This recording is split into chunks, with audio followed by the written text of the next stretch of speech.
నమస్తే అండి. బ్రేక్‌ఫాస్ట్ చట్నీ సిరీస్‌లో ఈరోజు అల్లం చట్నీ చేసేద్దాం. ఇది ఇడ్లీ, దోస, బోండా దేనికైనా బాగుంటుంది. దీనికోసం ముందుగా కడాయిలో ఒక స్పూన్ ఆయిల్ వేసుకొని హీట్ అవ్వనివ్వాలి.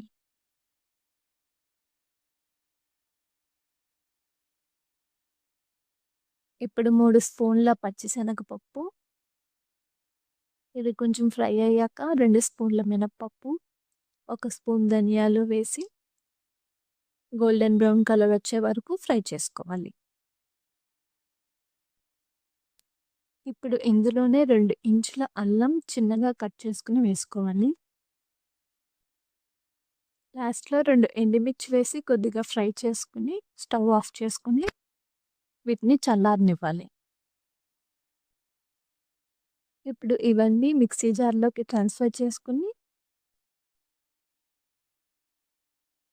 హాఫ్ స్పూన్ సాల్ట్, కొద్దిగా చింతపండు, కొంచెం బెల్లం వేసుకొని, వాటర్ అడ్జస్ట్ చేసుకుంటూ గ్రైండ్ చేసుకోవాలి.